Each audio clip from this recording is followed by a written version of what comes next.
ಡಾಲಾಯ್ತ್ ಅವರ ಸಾರಥ್ಯದಲ್ಲಿ the Friday times news.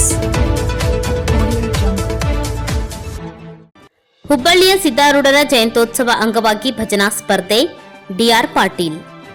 ಹುಬ್ಬಳ್ಳಿಯ ಶ್ರೀ ಸಿದ್ದಾರೂಢ ಸ್ವಾಮಿಯವರ ಮಠದಲ್ಲಿ 9ನೇ ವರ್ಷದ ರಾಜ್ಯ ಮಟ್ಟದ ಭಜನಾ ಸ್ಪರ್ಧೆ ಆಯೋಜಿಸಲಾಗಿದ್ದು, ಏಪ್ರಿಲ್ 10ರಿಂದ 5 ದಿನಗಳ ಕಾಲ ಶ್ರೀಮಠದಲ್ಲಿ ಸ್ಪರ್ಧೆ ನಡೆಯಲಿದೆ ಎಂದು ಮಾಜಿ ಶಾಸಕ ಡಿಆರ್ ಪಾಟೀಲ್ ಹೇಳಿದರು.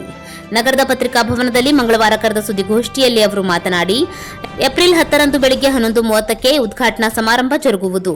ವಿಜೇತ ತಂಡಗಳಿಗೆ ನಗದು ಬಹುಮಾನ ವಿವಿಧ ವಿಭಾಗಗಳಲ್ಲಿ ನೀಡಲಾಗುವುದು ಎಂದು ಹೇಳಿದರು.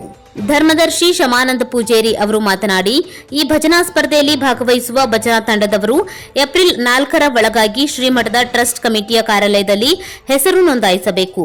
ಭಾಗವಹಿಸುವ ಭಜನಾ ಮೇಳದವರಿಗೆ ಶ್ರೀಮಠದಲ್ಲಿ ವಸತಿ ಹಾಗೂ ಊಟದ ವ್ಯವಸ್ಥೆಯನ್ನು ಮಾಡಲಾಗುವುದು. ಒಂದು ಬದಿಯ ಬಸ್ ಚಾರ್ಜ್ ಅನ್ನು ಪ್ರತಿ ತಂಡದ 6 ಜನರಿಗೆ ನೀಡಲಾಗುವುದು. ಸ್ಪರ್ಧೆಯಲ್ಲಿ ಭಾಗವಹಿಸಿದ ಪ್ರತಿಯೊಂದು ಭಜನಾ ತಂಡಕ್ಕೆ ಸವಿನೆನಪಿನ ಕಾಣಿಕೆ ಹಾಗೂ ಪ್ರತಿಯೊಂದು ತಂಡದ ಪ್ರತಿಯೊಬ್ಬ ಕಲಾವಿದರಿಗೂ ಪ್ರಶಸ್ತಿ ಪತ್ರ ನೀಡಲಾಗುವುದು ಎಂದರು. ಈ ಸ್ಪರ್ಧೆಯ ಸಂದರ್ಭದಲ್ಲಿ ಯಾವುದೇ ಸಮಸ್ಯೆಗಳು ಬಂದಲ್ಲಿ ನಿರ್ಣಾಯಕರ ಹಾಗೂ ಶ್ರೀ ಸಿದ್ದಾರೂಢ ಸ್ವಾಮಿಯವರ ಟ್ರಸ್ಟ್ ಕಮಿಟಿಯ ರಾಜ್ಯ ಮಟ್ಟದ ಭಜನಾ ಸ್ಪರ್ಧೆಯ ಸಮಿತಿಯ ನಿರ್ಣಯವೇ ಅಂತಿಮವಾಗಿದೆ. ಬಹುಮಾನ ವಿತರಣಾ ಕಾರ್ಯಕ್ರಮವು April 15ರಂದು ಜರುಗುವುದು.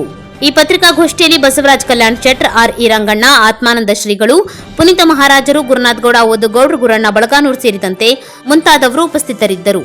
The Friday times news, Gadag.